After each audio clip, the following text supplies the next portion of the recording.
Welcome back to Rev U, everybody. Thank you for being here. Thank you, Andy and AJ, for that wonderful presentation, and Christy at 6Js. Hey, thank you so much. Okay, you guys, we have a very special guest with us today, Ken Meyers. He is an experienced entrepreneur and business owner, having participated in 6 different startups. He is a big believer in the lean startup mentality, and he's been especially successful in managing growth environments and scaling. Along the way, Ken has been a board reporting executive for 3 venture-backed high-growth companies, including 2 Inc. 500 winners. He's helped sell 2 companies, managed 3 acquisitions, and participated in multiple fundraising rounds. Now, he is working with the first startup he founded on his own, GoReact.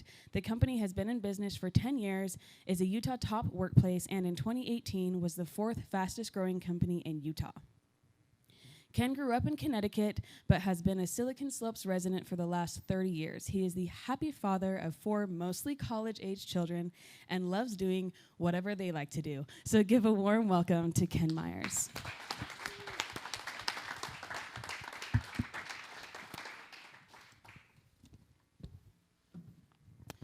Oh, now that we're all set up here, Thanks, welcome. Thank you for being here.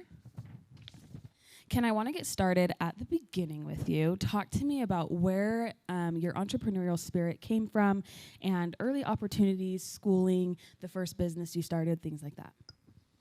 All right. It certainly goes back to school. I went to college and kind of figured out I wanted to do something like with communication, and it was probably marketing related. So my major was public relations. As part of the comm program, I did some work at the school newspaper at BYU, and ran across some other journalism guys. And the first thing that I really started was with 2 of these guys who both now work at the Deseret News. Have had successful journalism careers, but we started a thing called Cougar Sports Magazine, and this was like in early 1990s, so like pre-internet. And there was, we knew this was a huge audience, and there was it was probably underserved, and thought we could make a crack at it. So we spent a couple of years just, with one iMac and, just a lot of basement kind of production and trying to do stuff, and it was a lot of fun. And we borrowed a little bit of money from one of the guys from his mother-in-law. She kind of backed the company a little bit. That was our seed funding, I suppose. And in the end, we broke even, and then the internet was invented, and then we decided this is probably going to be a bad business model.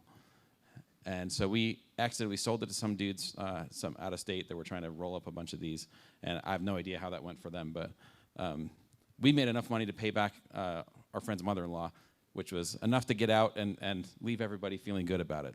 But that was my first experience. I would say, though, that from a schooling standpoint, 2 things that really stand out to me. I learned how to communicate with the major that I chose, and I've found that is probably a pretty underrated skill in terms of like just general career success.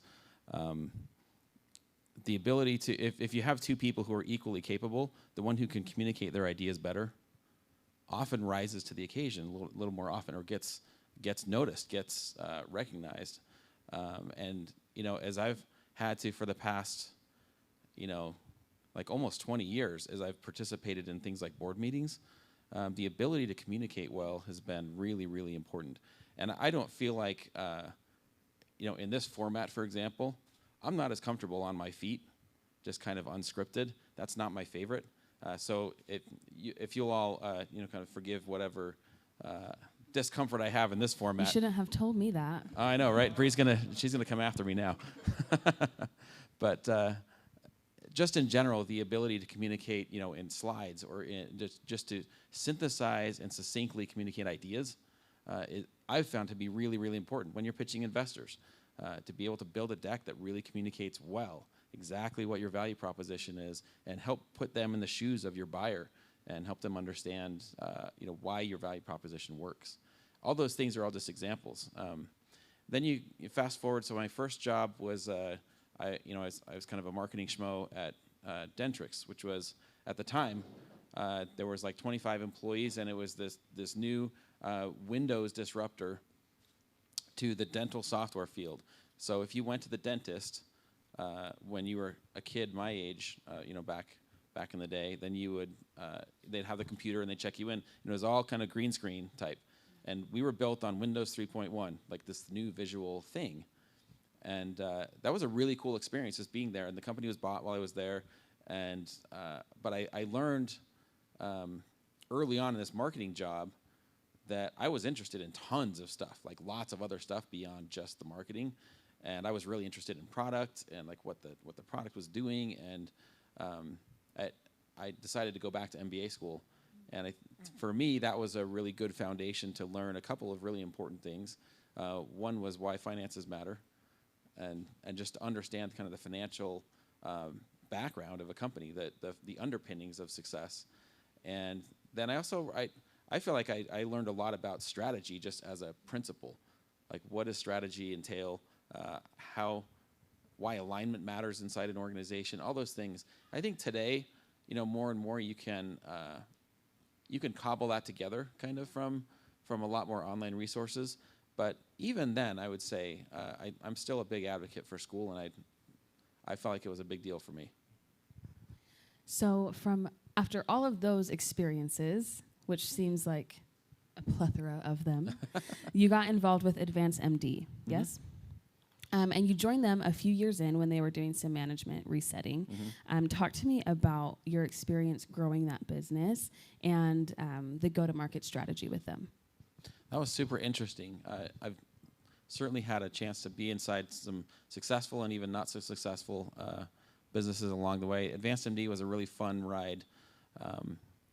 When I joined there were maybe like I can't remember, 15 to 20 people, and they had been around for a couple of years, and they had a really great product, but we're just trying to crack the nut of how do we get to dentists. This was sort of like Dentrix, but this was actually in the physician office management field. And here we were doing it was kind of the same thing, like the same story over, where we were disrupting what was typically like a physician office installing a server, and them having to be IT experts, in their little doc office, which was not a thing that they generally liked. And so we were kind of cloud solutions for that before it was called cloud.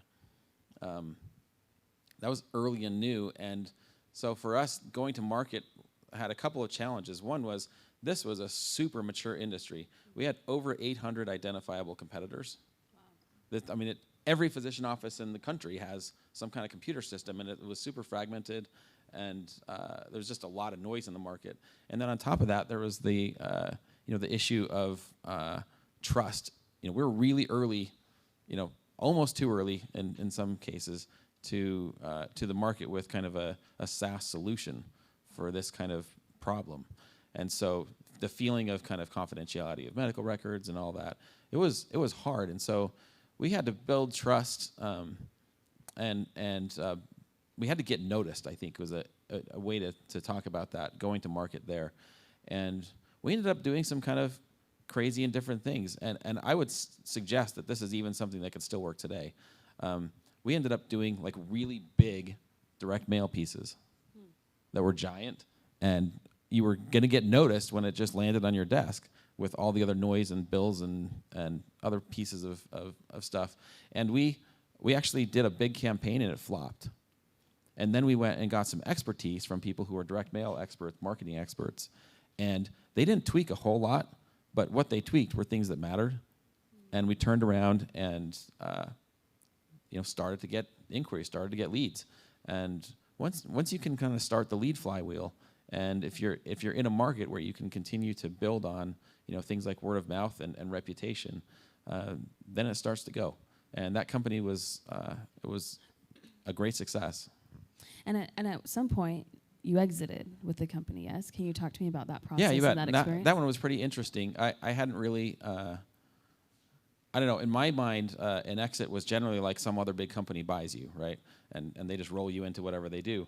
And this was my first exposure to a financial exit where, our original investors, they were kind of tapped out. They'd done what they could do for us. And we had a lot of interest and ended up being acquired by a private equity firm, Francisco Partners out of San Francisco. And they had a great growth mindset, and their idea was to come in and take a company that was really successful and continue the growth pattern to provide a fresh chapter of kind of scale of capital. And they facilitated a really important acquisition and had a great exit themselves. And that company is still, like, it just is a juggernaut now. They sold, I just saw the news, it was like a couple of years ago, they sold for $700 million. They're still in Draper here. As part of, I think they belong to Global Payments now. But anyway, it started from, just trying to get off the ground and get noticed in a really noisy market. Wow. And now you're the founder and CEO of your first self-founded company, GoReact. That's right. Congratulations. Very exciting. Thank you. And GoReact is a video software for skill development. Mm-hmm. Talk to me more about the ins and outs of what GoReact is and does. You bet. One of the ways we like to think about it, I don't know, I imagine there are some sports fans here, but it's kind of the game film and video concept for the classroom. So this is the thing we even use in our investor decks, but it's kind of funny that sports has been using video to get better for, like, I don't know, half a century. It's been, like, I found, so from 60 years ago, you can find the 1960 Giants. I got a picture that I use. The New York Football Giants, as they're called, doing film study in 1960.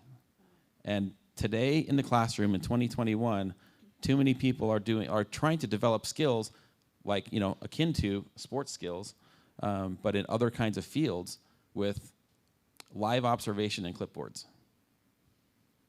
And that's just crazy. That's absolutely crazy that we can't use the tools that we have.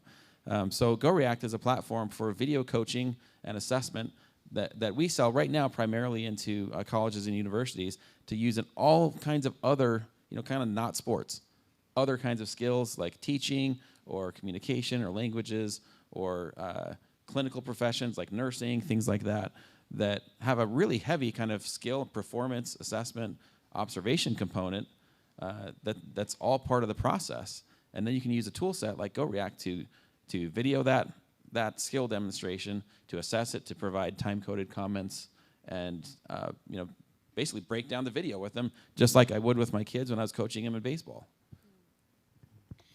In your intro video and teaser video for today's event, you mentioned that it's important to build a great company. Tell me about what that looks like within GoReact. I'm a huge believer that if you build a great company, then great things will happen. And there are probably times to really target exactly how you're building for a specific exit. But more often than not, my observation has been that kind of backfires if you kind of put yourself into one trajectory. If you just focus on your people and your customers, great things can happen. It feels to me like there's some things that I guess I picked up from my own personal playbook over the last 20, 30 years that to me they feel like common sense, but it also, as I watch and use software, it feels like it's maybe not as common as I think it should be. And the common sense to me is to hire great people, to build a product that really works well and that people love to use and that solves a real problem for them, and then give them, wrap that product in an experience with your company with great, authentic people that helps them feel like, wow, this was awesome that I just used you guys. And that sounds like all sort of idealistic and yay raw for goodness and all these things we're going to do. I want to tell you that a couple things that come out of that. Number one, people love to work at a company like that. When they know that they come in the door and they feel good about getting up in the morning and coming to work and being on a team that cares about its customers, that cares about the product, the quality of the things that are going out, that's really energizing. It's really fun, and we have really low turnover, and people are always recruiting their friends because, hey, this is a great place to go. So that's one benefit, but on the in addition to that, I guess I'd say there are huge benefits to taking that approach from absolutely raw, crude financial metrics. There's a reason why Jason Lemkin at SaaStr is, over the past few years, you hear more and more of him talking about customer experience and delivering things that people really want to use and delivering it well, it's because they have an outsized impact on your metrics. We have, at our company today, where we run around like 4 to 5% revenue churn annually. We run great gross margins. We have, if you're familiar with net dollar retention, like somebody spends $1 with you last year, how much does that customer spend this year? Like a really good number is like 110%, and we run over 140. Wow. And it's because people love to use our product, and we don't. For us, we have to, especially when we're providing software to educators, we can't embarrass them in the classroom. So in the RevRoad portfolio, we have quite a few edtech companies. So what advice would you give them when it comes to approaching the educational industry? I'll begin with a caveat, which is I guess the way I'd characterize myself is a SaaS guy. I'm not an education guy per se. Now, I've been in it for 10 years, but just with one company. So put whatever asterisk you want on my advice. Okay. And I'll also maybe carve that into two different pieces. There's education kind of infrastructure, and that definitely kind of goes through the technology front door of a company. And we're more in sort of the academic technology space. This is a classroom, a learning technology. So I'll tell you what I've learned from the academic technology side. My observation watching other competitors and other technologies, not even competitors, but just others kind of in this space, is that trying to sell an academic technology through that just IT front door seems like it's tough sledding. They probably get a lot of people kind of coming at them with pitches and there's a lot of noise to sort through for a buyer. And they don't know what the relative value of this is in the classroom or not. On top of that, sometimes you succeed in getting that deal done, and then it becomes dustware, which is it just sits around and nobody actually had engagement with it in the classroom. So for us, I would say what we have learned is we've been just way more successful with the bottom-up approach, with the grassroots. A little bit of product-led growth, I would say, is I wouldn't say we're experts at that, but that there's certainly PLG like sprinkled into what we do, and getting people on the ground to love it. This is the model that has propelled Zoom and Slack to the top of the SaaS leaderboards. So for us, kind of a funny story, like this is maybe 5 years ago, but we had one of the California universities, they had done a really big deployment of GoReact across their language program, but the department chair had done it on a grant. But everybody loved using our product. They loved what it was doing in their classroom, the time savings, the engagement with the students and everything. So, the next year comes around and our salesperson kind of goes to this Cal State school and says, hey, let's talk about the renewal. And she's like, oh, I forgot to apply for the grant, so I think we can't do it this year. And that was like the end of the story, except for when she had to send an email to all her faculty saying, hey, we don't have GoReact this year. Like all the pitchforks came out. And everybody's like, that is not an answer. That's not happening. We have to have this thing. So this is way different than coming in the top door. Yeah. This is people who are in love with your product. And so she had to kind of go through the couch cushions, whatever they had to do in the department, and they pulled together some money to get a bare bones license for the coming year. And now they're 5 times as much these days in multiple departments and everything else. Wow. I think that really speaks to customer loyalty. Mm-hmm. And it sounds like GoReact has done a great job of building that customer loyalty and relationships with your customers through the product and also through being personable. We try hard. I love it. So talk to me about your capital raises that you've gone through with each company. Talk to me about the wins and losses and give a word of advice to entrepreneurs who are looking to raise capital. Sure. I don't think it's a surprise to say that they're never fun. It's sort of validating when people are getting in line to potentially fund your company. So that's really helpful. But it's such a distraction, and so whatever you can do to minimize that distraction is always super helpful. To have, even sometimes if necessary, have somebody from the outside just help you with that process, just so you can stay focused on the business.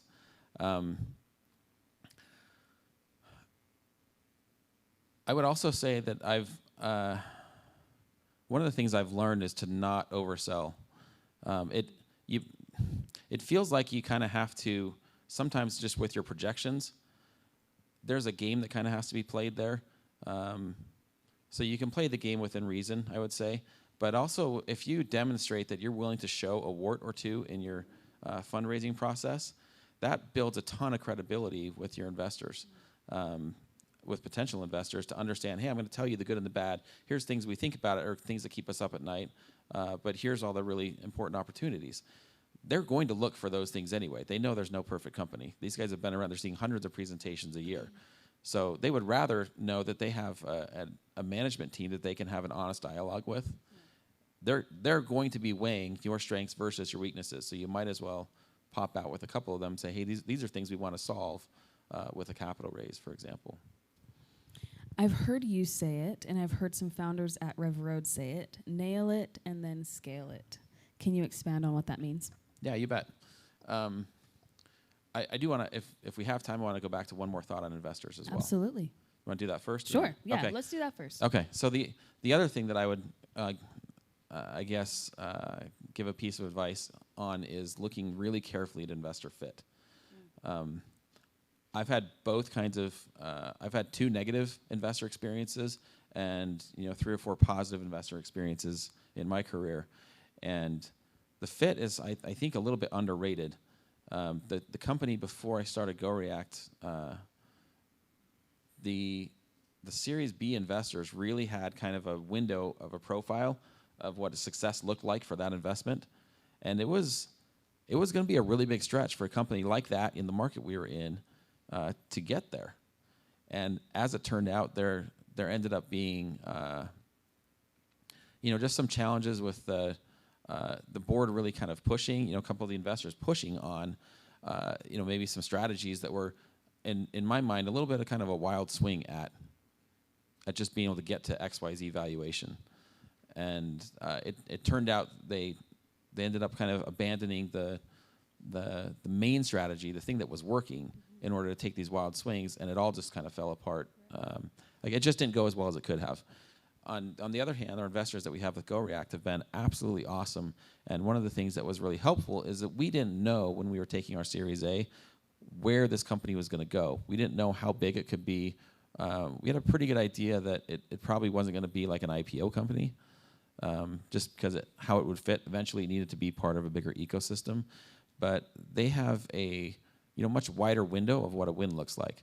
So it's a question to ask that we don't always ask in the process, is what does a win look like for you if you're to make this investment? How big does that need to be? What's that return? And then ask yourself, are you going to have to do crazy stuff to get there, or is that going to be very organic to what your growth plan looks like? I think that's a great tip and a great question that all entrepreneurs should be adding to their notes. What does a win look like for you as an investor? Mm-hmm. So nail it and scale it. All right. Will you expand? So there's Lean Startup, there's Nail It Then Scale It. That one came out of BYU. The general principles are so important.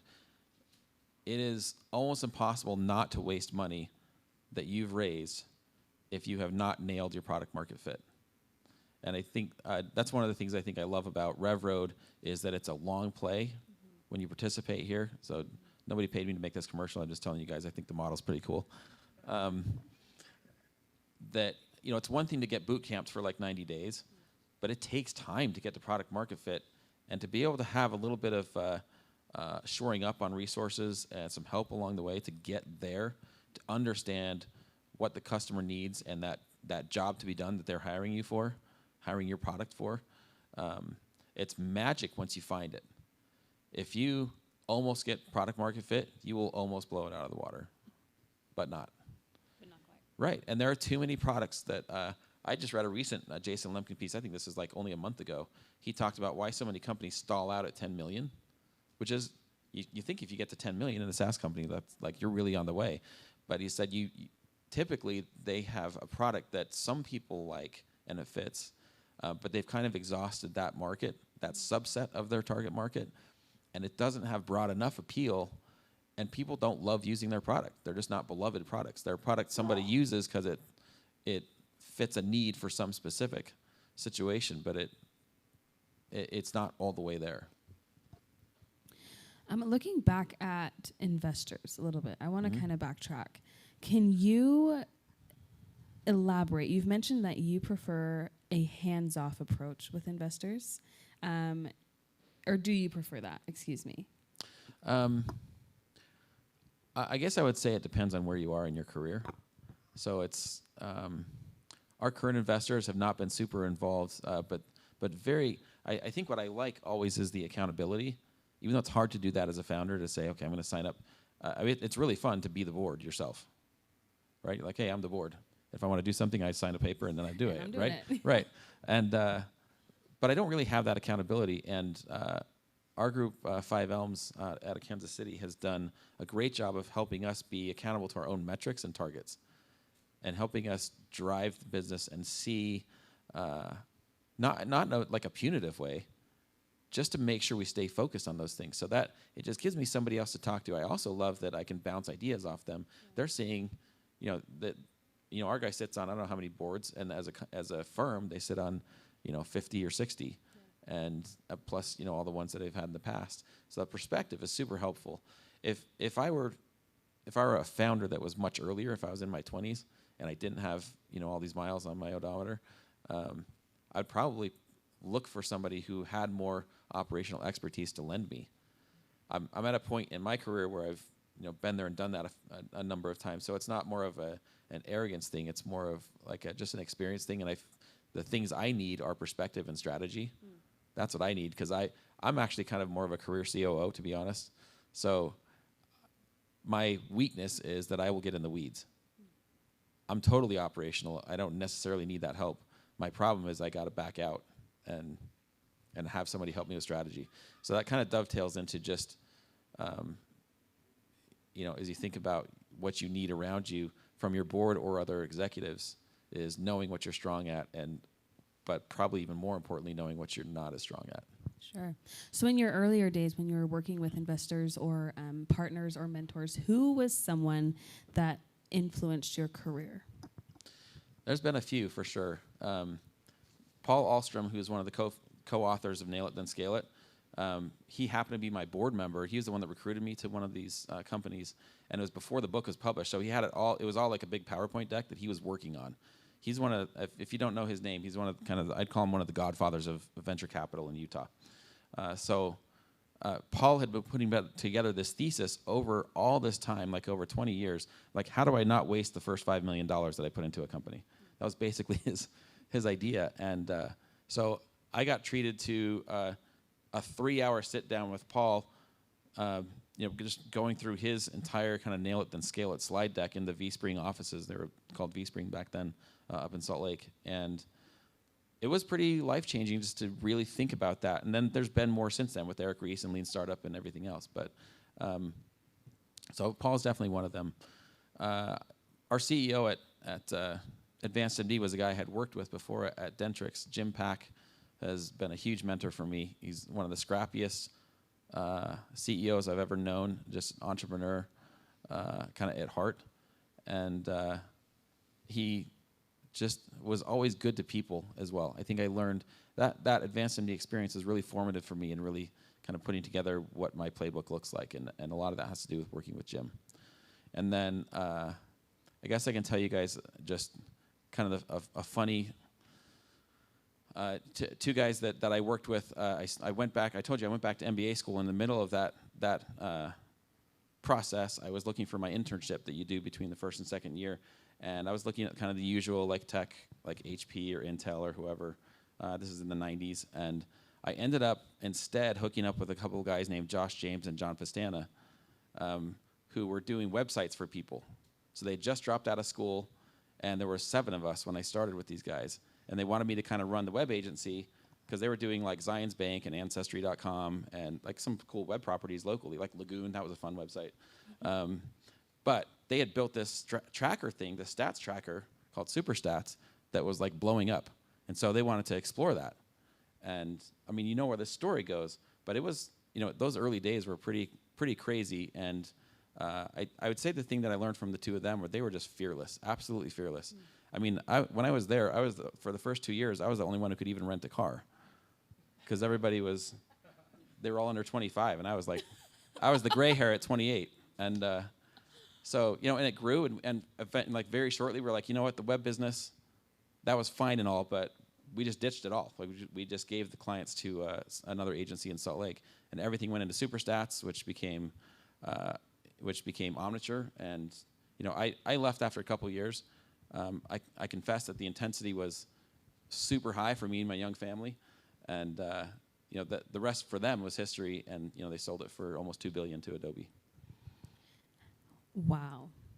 I think what stood out to me was your comment about them being fearless. Mm-hmm. And I think right now a lot of entrepreneurs are at a crossroads as we're coming out of a pandemic and a very difficult economic time. So what silver linings, what advice, what hope can you give them? Good question. I mean, a couple of things that I would say are that, coming out of a pandemic, there are things that will come back to normal. If your business has been impacted away because of people's consuming patterns that changed, those things will come back. But even bigger than that, for us, I guess maybe using this as an analog for everything else, in the education space, it is not going to be the same.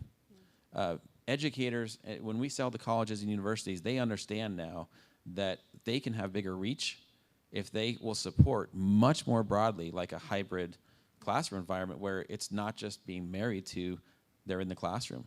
They've just done this for a year. They proved it to themselves. There's a lot of people that, from a work standpoint, if you sell B2B software, the workplace is going to be vastly different. Just our own company. I'm a big believer in the benefit of human, face-to-face reaction. I love that or interaction rather. I love that we're doing this face-to-face. But we got the courage kind of over the pandemic to hire more remotely. Like, we've got great people that we picked up from different states, and they're crushing it. And we are, going forward, we're a hybrid company. We have to figure out what that looks like. So in the middle of all of that, back to normal / things that are not ever going to be the same again, I think there are just a gazillion hidden opportunities. And for us, that looks like you're no longer going to be only doing, teaching skills classes in a campus lab, in a campus environment. You're going to have to support students who are going to do nursing checkoffs at home, because that's how your program is going to go. So that's a great opportunity for us, and look around for what those things are going to look like for you. What advice would you give to founders that have stepped back and realized they need to relinquish control for the best of the company and bring in a new CEO? Ooh, that's a tricky question, isn't it? How do you find that? One of the great secrets of success, in my opinion, is absolutely trying to obliterate your ego. I feel like my company, our company, I should say, because it belongs to all of us, is successful in large part because we really seek to drive that out. We don't hire people who have big egos. We hire people who are interested in solving the problem. And when you build a culture like that, then somebody that gets hired kind of sort of passes the screening process, and they come in and they do have a big ego, like the organism just spits them out. Like, they don't fit. They're like, people just don't dig it, and they're like, hey, this is not a good fit, and probably they just leave on their own. But if you can do that and build that environment for yourself and build that mentality for yourself where you're comfortable not being married to your own ideas, you will know much more quickly when that time is. And if you actively seek feedback from people around you, you'll know what your flat spots are and what things you're probably going to struggle with. And I think that's, I don't know if there's some secret formula or like magic moment. To me, it's more of your own culture of being as low ego as possible, so that moment will kind of arrive upon you and you'll recognize it. What are some principles that you use to guide your career pertaining to business and entrepreneurship? Okay, so this is like the great takeaways from... The great takeaways from your life and all learnings, yes. All right. I'll do kind of one business one and one people one. How's Perfect. that? Business takeaway. I've talked a lot about product. Maybe I haven't, but I love product and the product fit and everything else. But I want to go a step past that and say that a critical takeaway is that SaaS metrics matter. They just matter a ton. There's a reason why every single investor is looking at those things. It's because it's the difference between your great product having a chance to succeed or not. Yeah. If you can't grow at an economically viable, in an economically viable model, that it will collapse under its own weight. And people can love it all day, but if you can't have a go-to-market strategy that's efficient, if it costs you $10,000 to acquire a $1,000 customer, that payback period is too long and nobody wants to invest in that. And so all those things matter. They just matter, and you can't ignore them. It's super important to pay attention to those things. So that's the business takeaway, is as much as you love your product, don't ignore that stuff, because it's the magic that makes the engine happen. Second, I codified this a number of years ago. I described it as I call it the no idiots policy. And that's like just a cultural thing. And that's to never assume that anybody in your company is an idiot. And the flip side of that, I guess maybe a more positive way to say that, is to always assume good intent. I've learned that things go a lot better if you communicate with people well and assume that they have good intent, that they are competent in their field, that you know where they are, that they probably have different experiences than you. Yeah. So things that are informing their biases and their how they think about a particular situation and what actions they think they should take. They undoubtedly have different information than you because they're a different person. They work in a different department, or they have different interactions than you do. And so rather than just assuming, boy, that was like an idiot thing, why did we do that? I will try to approach something like that if I don't understand it, going in and saying, hey, tell me about this one. I didn't see it necessarily, so help me understand why you guys are going here. And that builds a collaborative environment.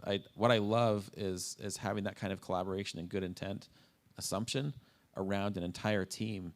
As we hire people, one of the funnest things for me to hear is like, your team is like the most unbelievable team I've ever worked with. Everybody's willing to help me.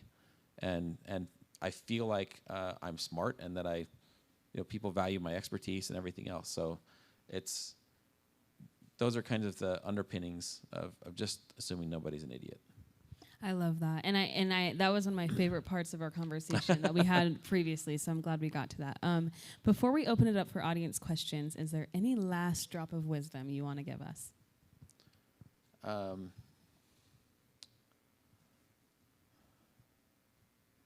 guess I'll just go back to the beginning and say people matter, your product matters, the SaaS metrics matter, and those are the building blocks of a great company.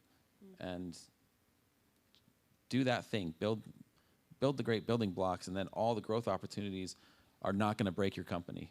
They'll work because you're already executing well at all the fundamentals. So be awesome at the fundamentals, and great things will happen. I love it. I love it. Okay, we're going to open it up for audience questions. As a reminder, if you have a question, please raise your hand, and we will bring a microphone to you. Do not touch the microphone. We will hold it in front of you. And the time is yours. So ask your questions, and then we'll get to lunch.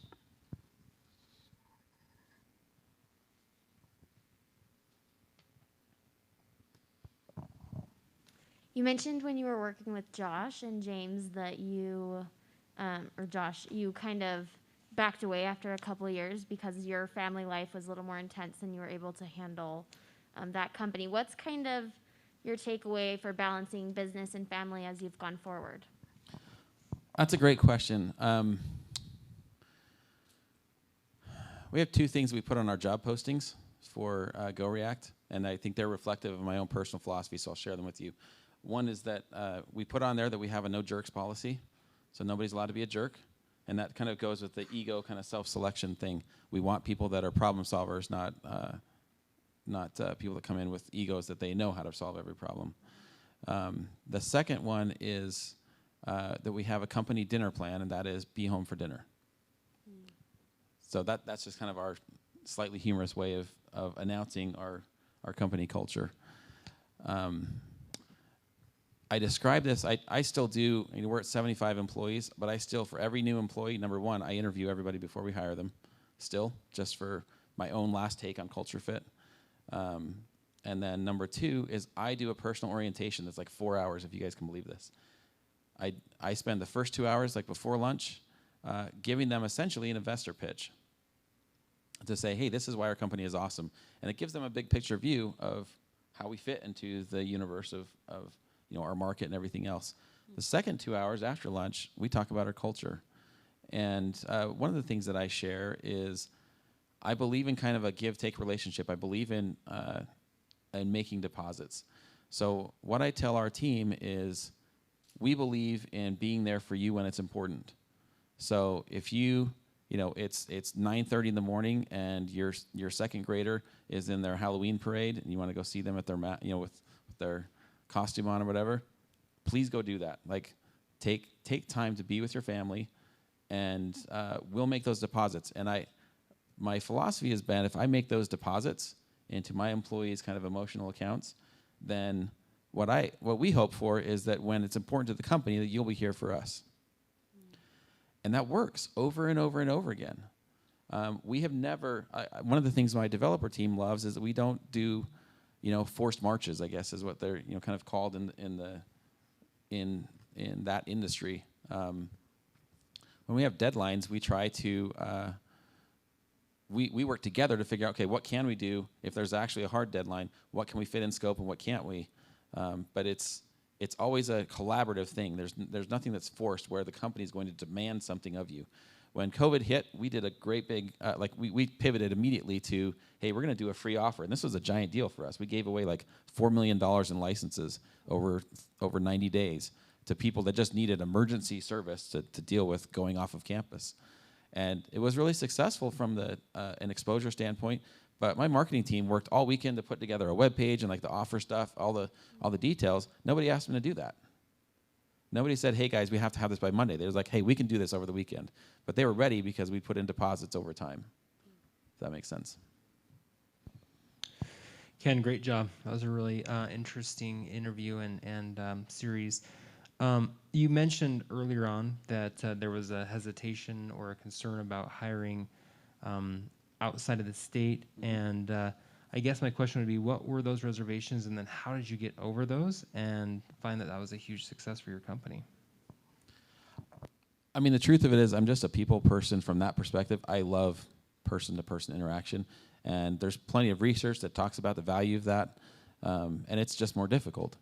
And we also, as a small company too, there are also like administrative hurdles. You have to file taxes. We sell in all 50 states, and once we hire somebody in a state, then that's like a big pain for our accounting department, and they're not like, a giant department with a ton of staff. I can blow up my CFO with with those kinds of challenges. So we had to be careful with all of those things, but we in a couple places we just were not finding the right candidates here just because of this circumstance or that, and having a couple of those things nudge you over the edge helped us be successful. The pandemic, I think everybody knows the pandemic has helped us get way, way, way better at remote team communication. And it has pushed us away from relying on water cooler conversations or going and sitting on somebody's desk or whatever else. The challenge coming back is actually going to be for the folks who are in office to not go back to having the water cooler conversation that their team member who's in North Carolina is not a part of. I've already talked to people who are kind of part of hybrid teams, and they feel like they're the left out ones because part of the team is actually in person. So that's a critical, it's maybe even harder to be hybrid than it is to be full remote. And that's a cultural hurdle that we'll have to cross and be super intentional about.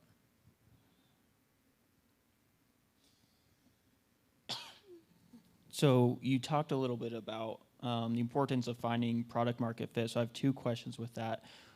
First, is there something that you found was the most beneficial thing in finding product market fit? And then along those same lines, do you view product market fit and sales as two separate activities, or did you guys push sales and say, hey, we're pushing sales and let's try and find product market fit while we're pushing sales? Does that make sense? Yeah, it does. You have to have some level of sales to explore the market, but I would invest relatively minimally in that until you know you have product market fit. I'll give you an example with GoReact. I'll try to keep this quick. One of the things that I took away from my personal nail it then scale it raw PowerPoint from Paul Alstrom was he talked about finding pain that's shark bite kind of pain. That's in the early stages of that Nail It Then Scale It book.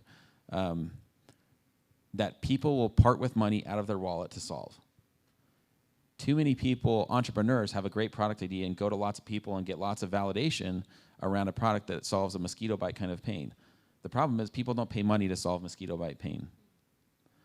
So even though a bunch of people will tell you, yeah, this is you think you have product market fit, it's not something they will part with money for. So our product happens to have been developed actually at BYU. I ran across it, so I didn't even come up with it. This video coaching thing was solving a problem in their MCOM classes. If anybody took MCOM, you might even use GoReact. I don't know. But it was developed by Bill Baker there, and I went out just sort of naturally thinking, okay, let's go there as market number one. So we were trying to sell to comm programs to deal with communication classes and presentation skills. Well, as it turns out, that's like, I would classify it as better than mosquito bite, but it's maybe more like dog bite kind of pain. So it's nice to have, and there were some people who would part with dollars for it. We ended up finding that specific segment on a campus is easier to sell bundled with the textbook, so that now we have big partnerships with McGraw-Hill and Macmillan, where they're the ones that sell like 80% of the public speaking textbooks, and it just comes with GoReact. And the instructors are much more willing to adopt it that way. Like, okay, this is kind of how the curriculum is going to go. But what we did find was that there were other places where this was much more severe. Within 6 weeks of being in the market in 2012, fall 2012, the department chair for sign language at University of South Florida found us. And she was like, where have you been my whole life? Where has this thing been? As a sign language professor teaching 3 or 4 sections of sign language classes, sometimes advanced and interpreting, they would grade like 1,000 videos a semester. And the students were turning them in on like YouTube or jump drives, or like just the brain damage that would take to do that is just outrageous. And we were like, okay, this is the thing. It's not even a very big market. It's really underserved because it's not big enough for people to pay attention to it. But we doubled down on that shark bite pain, and in 4 years, we were 80% penetrated in the United States. And like today, there's literally nobody, unless they've been living under a rock, that is in the entire sign language interpreting community that doesn't know GoReact. We are the thing. We're the purpose brand. Everybody uses us. And from there, we've expanded to other places where it's really difficult. The next thing was teacher education, where having to observe with a clipboard, like, mind you, this is what we're talking about, right?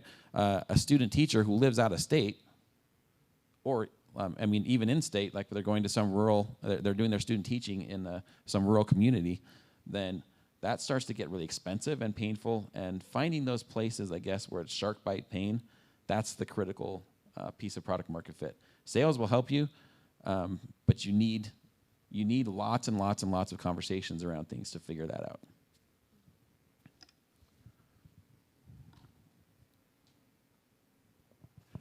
Ken, I love the content that you shared today. And at the beginning, you made a comment that you're not very good at presenting, kind of in an open format. But I would disagree. I think you're great at it.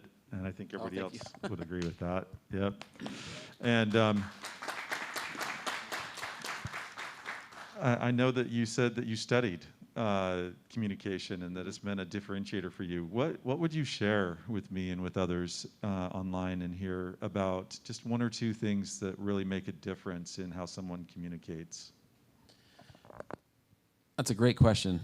If I can shortcut one thing, or if you can shortcut something that I had to learn through a class. So my junior year, it was a case studies class. So it was a public relations case study every week for the entire semester, a 10-page paper every week to break down the case study, articulate a game plan, and kind of present what you would do with that. what that drilled into my head so that it became muscle memory, was thinking about the audience and what they are interested in hearing and understanding. So when I am building something for my board, there's a bunch of stuff that I want to share. They don't care what I want to share. They care about what they care about, and so it's super important for me to understand what do they want to hear. When I'm talking to my employees, I can push a bunch of stuff that I want to share with them, but I need to understand, if I put on their shoes, what are they interested in? If my board probably wants to just know that stuff is operating well, I can sometimes give them a peek under the covers, but it's way too easy to go too far into the weeds, or it's way too easy to pick the wrong things. Every time when I do a quarterly board meeting, I'm thinking about what's the story for this meeting? What's the story arc? What are they interested in based on? I've been in the weeds for 3 months, right? But the last time they talked to me was 3 months ago. I go back to my last deck. What was the storyline? What were they thinking? What questions will they have from that one? Well, how did that go? Now that you guys started this experiment, we hired somebody in London. How's international going? That's going to be like one of the top 3 questions, so I should pay attention to that and make sure I have an answer so that I continually tell the story of the company along the way. If you can figure out and pay attention to, put yourself into somebody else's shoes. I got it drilled into me with, a dozen 10-page papers, and if you can do it without having to do that, then more power to you.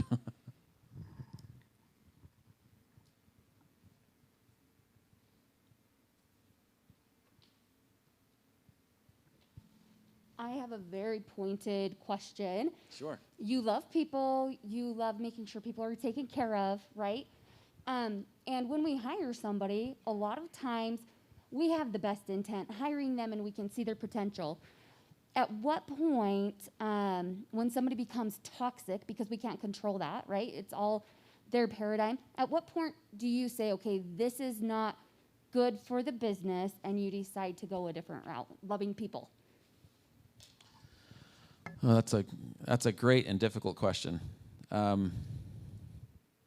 It starts with trying really hard not to make that to make that mistake, but it does happen.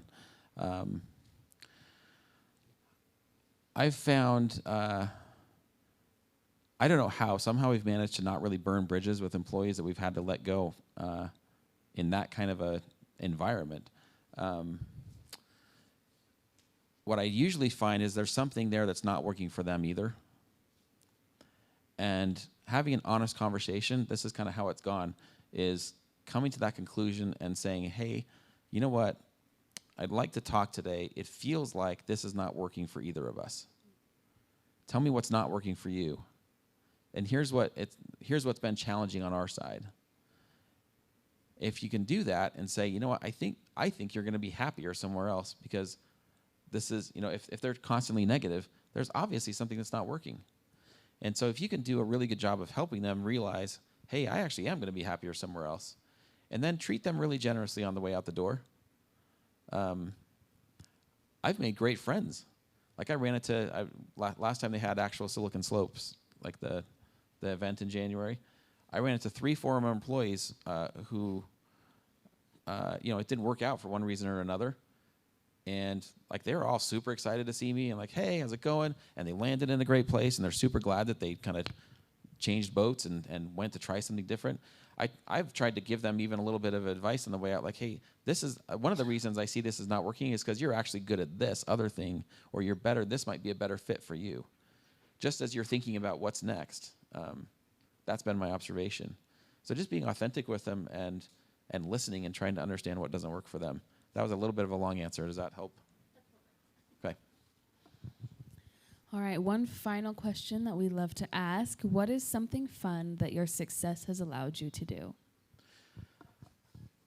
I would say, for me, it's be with my family. I don't have a bunch of big kind of fun aspirations or whatever. Just having a successful career in any way, shape, or form. To me, that's the whole idea behind it. That's a means to an end. I'm not here for my career success. I'm here to spend time with my family, and so. Brilliant. That's my answer. I love it. It's a perfect answer. Well, Ken, thank you so much for being here with us. We have a little present for you. Oh, thank you so much. I saw you go up with that. Yes, that's for you, not me. All right. Unfortunately. I'll dig into that shortly. Amazing. Well, thank you you so so much. much. Everyone give one last round of applause for Ken.